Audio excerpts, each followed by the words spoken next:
For my user testing, I sat down with 5 people to get their thoughts.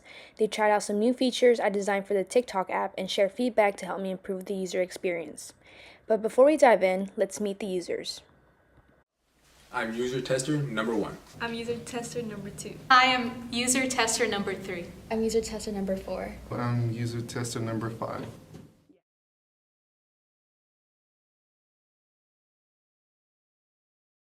I've used TikTok and I've used other platforms such as Instagram's Reels.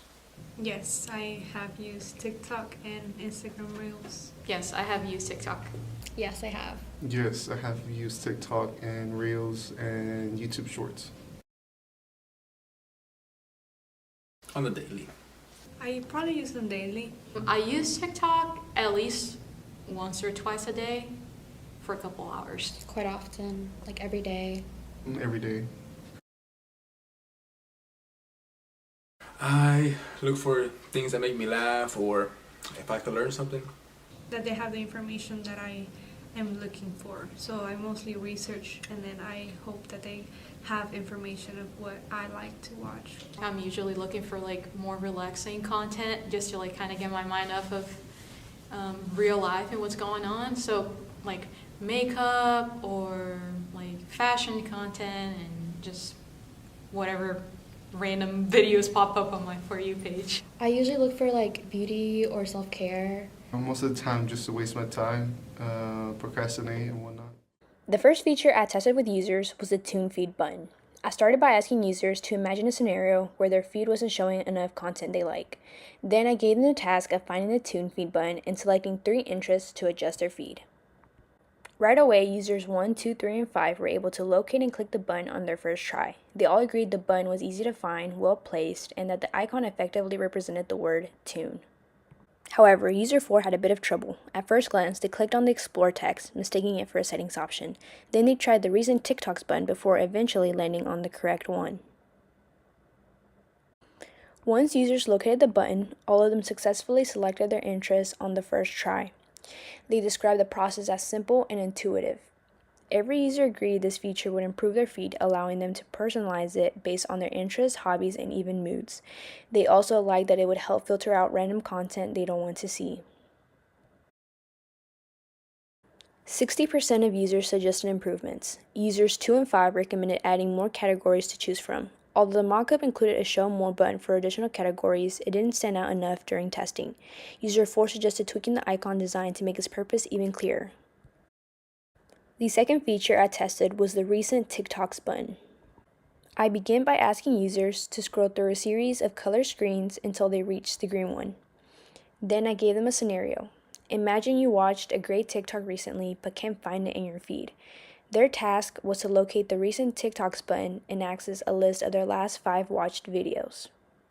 Most users, 1, 3, 4, and 5, clicked the right button on their first try. They said it was easy to spot and the icon made sense for the feature. However, user 2 had a little trouble at first. They clicked on the profile button thinking the button might be there since that's where they expected. After realizing it wasn't, they went back to the home screen and found the correct button on their second attempt.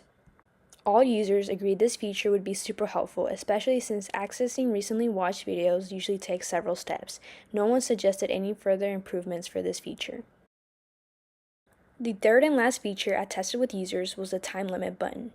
I asked users to find the button and set a session timer for 30 minutes under today's limit. All the users located the button right away and noted it resembled a stopwatch, which they found helpful. However, the actual process of setting the timer revealed a few challenges. For user 1, they clicked, scrolled, and set the timer correctly on the first try. User 2, on the other hand, clicked around a bit more. They tried 3 other select boxes before landing on the right one under today's limit.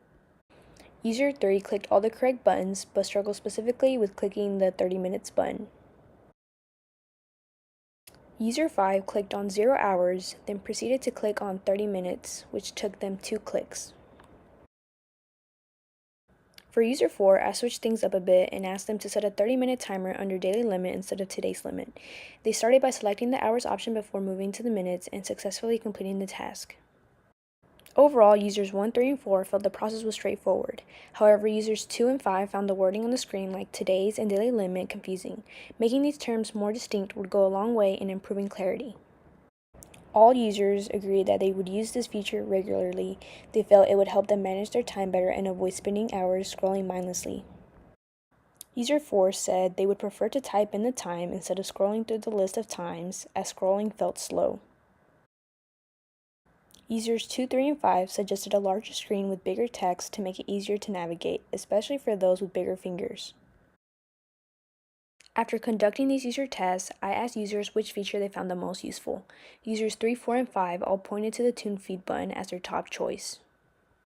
User 1 preferred the time limit button, while user 2 liked the recent TikToks button the most.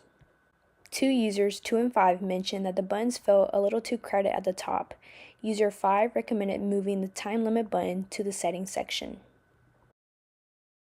Overall, all users agreed that the features were valuable and should be implemented into TikTok's app in real life.